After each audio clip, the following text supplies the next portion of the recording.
मेरी शादी होने से पहले मेरी सास मुझे अपने साथ मेरी शादी का जोड़ा दिलाने बाजार लेकर गईं। बाजार में अचानक मेरी तबीयत खराब हो गई और मैं वहीं पर बेहोश हो गई। मेरी सास मुझे हॉस्पिटल लेकर गईं। डॉक्टर ने बताया कि मैं माँ बनने वाली हूँ। ये सुनकर मेरी सास मुझे आवारा बदचलन कहने लगी और मुझसे रिश्ता तोड़कर अपने घर चली गईं।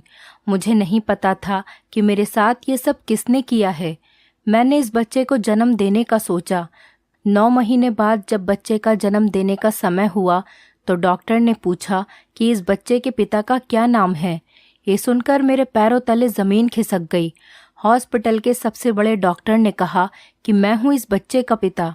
मेरा नाम रितु है। मेरे पिताजी हवाई अड्डे पर नौकरी करते थे। मुझे ऐसा लगता था कि मेरे जीवन में कभी कोई कठिनाई नहीं आ सकती। मेरे पिताजी सब संभाल लेंगे। जो लोग अच्छे पालन पोषण में पलते हैं, जीवन उनका इम्तिहान लेता है। मेरी माँ पिताजी से कहती थी कि लड़कियों को ज़्यादा छूट न दिया करो, अपनी लड़कियों से ज़्यादा लाड प्यार करते हो, ये अपनी ससुराल में कठिनाइयों का सामना कैसे करेंगी। लड़कियां ससुराल में जाकर अपना आत्मविश्वास खो देती हैं। जब तक मेरी बेटियां अपने बाप के घर में हैं तब तक इनको डांट भी नहीं सकता कोई, क्योंकि मुझे पता है मेरी बेटियों का नसीब बहुत अच्छा होगा।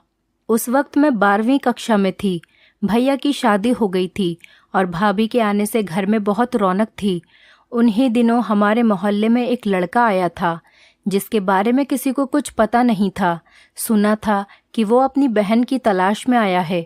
उसने कपड़े बेचने की दुकान खोली थी। जब मैं स्कूल जाती तो वो मुझे देखता और मुस्कुराता। मुझे बहुत गुस्सा आता। कई बार मैंने सोचा कि मैं इसकी शिकायत अपने पिताजी से करूंगी। फिर मैंने सोचा कि गरीब लड़का है, कौन सा मुझसे कुछ कहता है। वक्त यूं ही बीत गया। लड़के को आए हुए 3 साल हो गए। मैं पढ़ाई में व्यस्त रहती। कुछ लोग उसको बहुत बुरा भला कहते और कुछ मोहल्ले वाले उसे निकालने को कह रहे हैं। इसी वजह से उसने अपनी दुकान नहीं खोली। मेरी बड़ी बहन शालू किसी लड़के को पसंद करती थी। मेरे पिताजी नहीं मान रहे थे क्योंकि वो लड़का अच्छा नहीं था, लेकिन मेरी दीदी अपनी जिद पर थी। मेरे पिताजी नहीं मान रहे थे। जब मेरी दीदी ने आत्महत्या करने की कोशिश की तो मेरे पिताजी मान गए। तभी मेरी माँ ने पिताजी से कहा कि मैं आपसे इसीलिए कहती थी कि आप अपनी बेटियों को ज़्यादा सर पर न चढ़ाओ। अगर आपका थोड़ा सा भी डर होता तो शालू ऐसा कभी नहीं करती। पिताजी बोले, मैं सब इसके भले के लिए ही कर रहा हूँ। कल को वो लड़का इसको क्या खिलाएगा और क्या पिलाएगा। उसके तो घरवाले उसे रखना भी नहीं चाहते। कल को लड़के ने हमारी बेटी को छोड़ दिया तो हम क्या करेंगे। इसीलिए मैंने अब ये सोच लिया है कि अब मैं बड़े भाई साहब से बात करता हूँ। अब हम कब तक इंतज़ार करेंगे। बचपन से ही बच्चों के रिश्ते तय हैं। इस मुश्किल समय में अपने काम आते हैं। पिताजी भूल गए थे कि अब वो वक्त नहीं है जो मुश्किल वक्त में अपने काम आए, और ऐसा ही हुआ। ताऊ जी ने इस रिश्ते से इनकार कर दिया था। उन्होंने कहा कि वो ऐसी जगह अपने बेटे का रिश्ता नहीं करना चाहते और रिश्ते वाली बात तो बहुत पुरानी हो चुकी है। पिताजी का मान टूट चुका था। अब वो चुपचाप रहने लगे थे। दीदी ने घर से भागने की धमकी दी तो पिताजी ने दीदी की शादी उसी लड़के से करा दी जहां वो चाहती थी। शालू दीदी बहुत खुश थी। शालू दीदी बहुत ही खुदगर्ज निकली। उन्होंने ऐसे लड़के को अपने माता पिता के लिए छोड़ा जो बहुत बिगड़ा हुआ था। पता नहीं शालू दीदी ने ऐसे लड़के को कैसे पसंद कर लिया। बच्चों को अपने माता पिता का प्यार क्यों नहीं दिखता जो खुद भूखे रहते हैं और अपने बच्चों को खिलाते हैं। शालू दीदी की जब विदाई हुई तो पिताजी ने कहा कि आज से तुम्हारा हमारा कोई रिश्ता नहीं है। तुमने जिस लड़के के लिए अपने माता पिता को छोड़ दिया, आज से वही तुम्हारा सब कुछ है। मर भी जाओ तो अपने मायके मत लौटना। सब रिश्तेदारों में यही बात हो रही है कि शालू ने अपनी मर्जी से शादी की है। तुम हमारी बहुत बदनामी करा चुकी हो। अब तुम्हारा हमारा कोई रिश्ता नहीं है। पिताजी बहुत परेशान रहने लगे। दीदी शादी के 1 महीने बाद आकर पिताजी से माफ़ी मांगने लगी और कहने लगी कि पिताजी आप मुझे मारते पीटते, किसी कमरे में बंद कर देते, लेकिन मेरी शादी उससे ना कराते। उसने मुझे मारा पीटा और कहा कि जाओ अपने पिता से पैसे लेकर आओ, उससे मैं अपना कारोबार खोलूंगा। पिताजी ने परेशान होकर अपने बेटों से कहा कि शालू का जो हिस्सा है उसे दे दो। भाइयों ने शालू से कहा कि वो अपनी शक्ल भी कभी न दिखाए। हमारे पास कौन सी जायदाद है, सिर्फ एक यही मकान है हमारे पास कोई पैसे नहीं हैं जो हम तुम्हें दे दें। 2 दिन बाद शालू का पति झगड़ों में मारा गया। शालू अपने पिता और भाई से कहने लगी कि तुम्हारी बद्दुआ लगी है जो आज ऐसा हुआ है। मैंने दीदी से कहा, जब आपको वो मारता पीटता था तो आपको ख्याल नहीं आया। पिताजी की बिना मर्जी के आपने शादी कर ली, तब आपने नहीं सोचा कि पूरी उम्र आपको दिल से लगाकर पालन पोषण किया, आपकी परवरिश की, तो उनको दुख देकर आप कैसे सोच सकती हैं कि आप खुश रह सकती हैं। मेरी बात सुनकर मेरी दीदी रोने लगी। मेरे पिताजी रिटायर हो चुके थे और जो पैसे मिले वो भाई के कारोबार में लगा दिए और मेरी शादी के लिए रख दिए। मेरी पढ़ाई पूरी हो गई थी। पिताजी ने मेरा रिश्ता तय कर दिया था। मैं बहुत खुश थी। वो लड़का मुझे बहुत पसंद था, लेकिन वो लड़का मुझे पसंद नहीं करता था, क्योंकि वो लड़का किसी दूसरी लड़की को पसंद करता है और उसी लड़की से शादी करना चाहता था। मुझे जब इस बात का पता चला तो मैंने अपने माँ बाप को बताया। माँ ने कहा, बेटा, शादी से पहले ज़्यादातर लड़के किसी न किसी लड़की को पसंद करते हैं और जब शादी हो जाती है, पत्नी घर में आ जाती है तो वो सब कुछ भूल जाते हैं। माँ की बातों से मुझे तसल्ली हुई और मुझे कहीं न कहीं डर भी लग रहा था कि क्या होगा अगर, क्योंकि मेरे होने वाले पति ने मुझसे पहले ही कहा था कि तुम शादी करना चाहती हो तो कर लो, ये तुम्हारा फैसला है। कल को मुझसे कोई उम्मीद मत रखना। मैं हर हाल में अपनी पसंद की लड़की से ही शादी करूँगा। तुम्हारे लिए अच्छा होगा कि तुम ही इसी रिश्ते से इनकार कर दो। और मैं अपने पिताजी को कैसे दुख दे सकती थी, उनसे कैसे कह सकती थी कि मेरा होने वाला पति राहुल किसी और से प्रेम करता है। पिताजी की तबीयत दिन ब दिन खराब होती जा रही थी। एक दिन पिताजी को हार्ट अटैक हो गया, जिसकी वजह से उनकी मौके पर ही मौत हो गई। पिताजी को देखकर ऐसा लग रहा था जैसे पिताजी अभी उठ जाएंगे। चारों तरफ भीड़ ही भीड़ हो रही थी और चारों तरफ ऐसा लग रहा था जैसे पिताजी अभी बाहर से आएंगे और मुझे आवाज़ लगाएंगे। मुझे तो यकीन ही नहीं हो रहा था कि पिताजी इस दुनिया में नहीं रहे। मैं दरवाजे पर बैठी रहती और पिताजी के आने का इंतज़ार करती रहती। माँ भी कहती कि बेटी, जो इस दुनिया से चला जाता है वो कभी वापस नहीं आता। ये सुनकर मैं अपनी माँ के गले लगकर खूब रोती। राहुल की माँ ने पिताजी के गुजरने के बाद मेरा रिश्ता भी तोड़ दिया। मेरी माँ ने राहुल की माँ से कहा कि ऐसे रिश्ता ना तोड़ो, लोग क्या कहेंगे कि रिश्ता क्यों टूटा है। मैं सबको क्या जवाब दूंगी। अब तो रितु के पिताजी भी नहीं रहे। राहुल की माता ने कहा कि मैं कुछ नहीं कर सकती, मैं अपने जवान बेटे को खोना नहीं चाहती। मेरी बात को समझने की कोशिश करो। जब मुझे पता चला कि राहुल की माँ रिश्ता तोड़कर चली गई हैं, तो मैंने माँ से कहा कि उन्हें पहले रिश्ता करते समय अपना बेटा क्यों याद नहीं आया और अब 2 साल बाद उनको ये याद आ रहा है कि बेटे की खुशी से बढ़कर कुछ नहीं है। ताऊ जी ने भी सारी ज़मीन अपने नाम करा ली।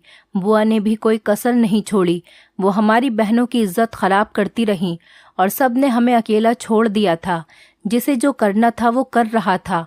समय बीतता गया। मैं एक कंपनी में नौकरी करने लगी, क्योंकि घर की आर्थिक स्थिति ठीक नहीं थी और भैया के कारोबार में बहुत नुकसान हो रहा था। पिताजी के जाने के बाद अब माँ भी बहुत कमज़ोर हो गई थी और बीमार रहने लगी थी। शालू दीदी के भी रिश्ते आने लगे थे। उनके रिश्ते 2 बच्चों के बाप या फिर 1 बच्चे के बाप के ही आते थे। मेरी भी उम्र बीतती जा रही थी। हालात ठीक होने का नाम नहीं ले रहे थे। मेरे बड़े भैया के बच्चे हो गए थे और मेरे छोटे भैया ने भी अपनी मर्जी से शादी कर ली थी। उसके जिस कंपनी में नौकरी लगी थी वो अपनी पत्नी को भी वहीं ले गया। उन दोनों को कोई परवाह नहीं थी कि बहनों की शादी भी करनी है और हम माँ बेटियां अकेली ही रह गई थी। मैं जब नौकरी के लिए जाती तो पिताजी की तस्वीर के आगे खूब रोती, उनको सारी बातें बताती। एक दिन मेरी बुआ का बेटा अपने दोस्तों के साथ मेरे साथ बदतमीजी कर रहा था और मुझे धमकियां देने लगा कि मैंने उससे शादी नहीं की तो वो मुझे किसी के सामने मुंह दिखाने के लायक नहीं छोड़ेगा। मैं बहुत डर गई थी। मैं ये सब बातें घर में नहीं बता सकती थी। एक दिन मेरी दीदी का बहुत अच्छा रिश्ता आया और माँ ने हाँ कर दी। दीदी शादी करना नहीं चाहती थी। माँ ने दीदी को बहुत समझाया, मेरे बाद तुम क्या करोगी, अभी तुम्हारी पूरी जिंदगी पड़ी है। माँ ने शादी का दिन पक्का कर दिया। भगवान का करना है कि इस बार दीदी का विवाह एक अच्छे लड़के से हो रहा है। भाभी को दीदी के विवाह का पता लगा तो उन्होंने कहा कि चलो अच्छा है, एक बोझ तो कम हुआ। ये सुनकर मुझे बिल्कुल अच्छा नहीं लगा। मैंने कहा, हम बोझ कैसे हो सकते हैं, हम तो अपना कमाकर खाते हैं। पिताजी ने जो पैसे मेरी शादी के लिए रखे थे वो भी भैया ने खर्च कर दिए और मेरे मना करने पर भी माँ ने सारे पैसे भैया को दे दिए थे। और माँ ने जब भैया से दीदी की शादी के लिए पैसे मांगे तो भैया ने साफ साफ मना कर दिया और माँ चुपचाप अपने कमरे में आ गई। माँ कहती थी कि रिश्ते कभी नहीं बदलते, तो फिर अब क्यों बदल गए हैं। एक दिन मैं अपने काम पर से लौटकर घर आ रही थी तो कुछ लोगों ने मेरा अपहरण कर लिया और मेरा सब कुछ लूट कर मुझे मेरे घर के बाहर छोड़ दिया। मैं बहुत रोई। मैंने अपनी माँ को सब कुछ बताया। माँ ने अपनी मौसी से कहकर मेरा रिश्ता करा दिया। मैंने कहा, माँ तुम तो सब जानती हो, फिर भी मेरा रिश्ता तय कर दिया। तो माँ ने कहा कि बेटा, इसमें तुम्हारी कोई गलती नहीं है, तुम इसके बारे में किसी को मत बताना, ये बुरा सपना समझकर भूल जाओ। मैं नहीं जानती थी कि ये सब मेरे साथ किसने किया है। वो लोग चेहरे पर मास्क लगाए हुए थे। शादी से कुछ दिन पहले मैं अपनी सास के साथ अपनी शादी का जोड़ा खरीदने मार्केट गई थी तो अचानक मेरी तबीयत खराब हो गई और मैं चक्कर खाकर गिर गई। मेरी सास मुझे हॉस्पिटल ले गई और डॉक्टर ने बताया कि मैं माँ बनने वाली हूँ। ये सुनकर मेरी सास ने खूब तमाशा किया और रिश्ता तोड़कर चली गई। मुझे पता नहीं था कि ये जुल्म मेरे साथ किसने किया है, क्योंकि उस दिन उन सब लोगों ने अपना मुंह मास्क से ढक रखा था। मेरी सास ने मुझे बदनाम कर दिया था। सब लोग मुझे आवारा, बदचलन, चरित्रहीन होने के ताने देते। मैं बहुत परेशान हो गई और मैंने मरने की कोशिश की। फिर माँ ने मुझे समझाया कि समस्या से भागना नहीं चाहिए, उसका सामना करना चाहिए। भैया भी घर छोड़कर चले गए थे, वो दूसरी जगह रहने लगे थे। मैंने अब सोच लिया था मैं उन लोगों को सज़ा दिलवाऊंगी जिन्होंने मेरे साथ ये सब कुछ किया है। पहले मुझे इस बच्चे को जन्म देना चाहिए, फिर मैं उनसे बदला लूंगी। अब वही लड़का हमारे घर पर आने लगा था जिसने कपड़े की दुकान खोली थी। वो बार बार घर आता, कभी कुछ सामान देने तो कभी कुछ लेने। मोहल्ले वालों को ये लगता है कि मैंने शादी कर ली है और वो मुझे माँ बनाकर चला गया है। और जब मेरी डिलीवरी का समय आया तो वो दुकान वाला लड़का भी हमारे साथ हॉस्पिटल आया। डॉक्टर ने कहा कि इस बच्चे का पिता कौन है, तो उस लड़के ने आगे बढ़कर कहा कि मैं हूँ। ये सुनकर हमारे सर पर आसमान टूट पड़ा। मेरी माँ उसे मारने पीटने लगी और गाली गलौज करने लगी। वो लड़का सब कुछ सुनता रहा। मेरी माँ ने उसके साथ मेरी शादी करा दी। जैसे ही मेरा बच्चा हुआ वो लड़का हम दोनों को अपने घर ले गया।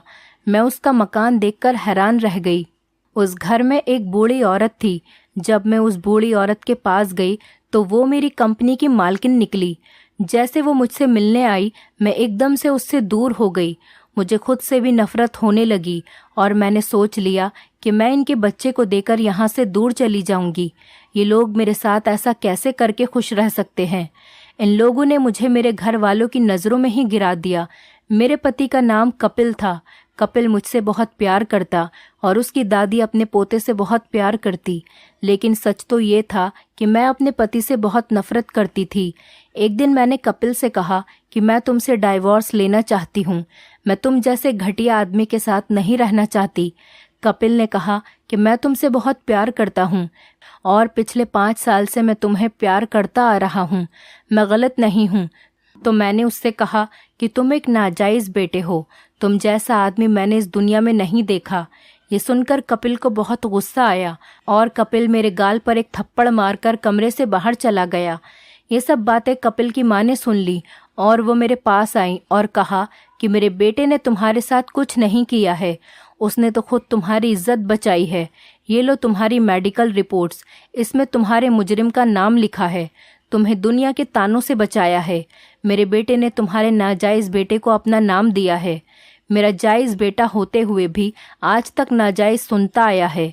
मैं 2 भाइयों की इकलौती बहन हूँ। मैं बहुत मालदार घर से हूँ। मैं यूनिवर्सिटी में पढ़ती थी। वहाँ मुझे एक लड़के से प्यार हो गया। उस लड़के ने मुझे बहुत समझाया पर मैं नहीं मानी। मैं अपनी ज़िद पर अड़ी रही। मेरे कहने पर वो लड़का अपनी माँ के साथ मेरे घर पर आया और मेरे पिताजी ने उसका बहुत अपमान किया और इनकार कर दिया। पर मैं अपनी ज़िद पर अड़ी रही और अपने परिवार को छोड़कर अपने प्रेमी के साथ भागकर शादी कर ली और हम एक दूसरे के साथ बहुत खुश रहने लगे थे। हमें साथ रहते रहते काफ़ी समय बीत गया था। उधर मेरे मायके वाले हमें पागलों की तरह ढूंढ रहे थे। एक दिन अचानक मेरे परिवार ने हमें देख लिया और मेरे पति को पकड़कर मारने लगे और मेरी आंखों के सामने मेरे पति को इतना मारा कि वो वहीं पर तड़प तड़प कर मर गया। एक पत्नी के लिए उसका पति ही सब कुछ होता है। मैं पेट से थी। मेरे परिवार वाले मेरे बच्चे को भी मारने वाले थे।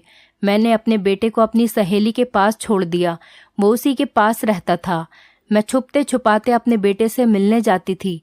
समय बीतता गया और मेरा बेटा 15 साल का हो गया। एक दिन मेरी सहेली भी मर गई।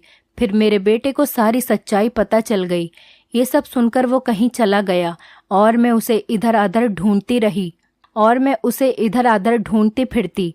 6 साल के बाद जब तुम मेरी कंपनी में जॉब करने आई तो कपिल तुम्हारे पीछे आता था। वो मुझे देखकर वहां से चला गया। मेरा बेटा तुम्हारी वजह से मुझे मिला है। जिस दिन तुम्हारा अपहरण हुआ था उस दिन उसे पता चल गया था। वो भाग भाग कर मेरे पास आया और मुझसे मदद मांगने लगा। कपिल ने उन लोगों को जिंदा नहीं छोड़ा, उनको सजा दे दी। तुम्हारा मुजरिम कोई और नहीं, तुम्हारी बुआ का बेटा था। अपनी सास के मुंह से सारी सच्चाई सुनकर मैं उनसे माफ़ी मांगने लगी और उनके पैरों में बैठकर गिड़गिड़ाने लगी कि वो मुझे माफ़ कर दें। मेरी सास तो बहुत अच्छी औरत थी। उन्होंने सब कुछ जानते हुए भी मुझे अपने घर की बहू बनाया। फिर जब शाम को कपिल घर वापस आया तो मैंने कपिल से माफ़ी मांगी और कपिल ने मुझे माफ़ कर दिया और अपने सीने से लगा लिया। आज मैं अपने बेटे के साथ और कपिल के साथ अपनी ज़िंदगी में बहुत खुश हूँ। हम लोग एक साथ बहुत हंसी खुशी ज़िंदगी गुजार रहे हैं। दोस्तों, उम्मीद करती हूँ आपको हमारी कहानी पसंद आई होगी। कहानी पसंद आई है तो वीडियो को लाइक करें, चैनल पर नए हैं तो चैनल को सब्सक्राइब करें और हाँ, नोटिफिकेशन बेल को ज़रूर दबाएं ताकि अगली अपडेट सबसे पहले आपको मिले।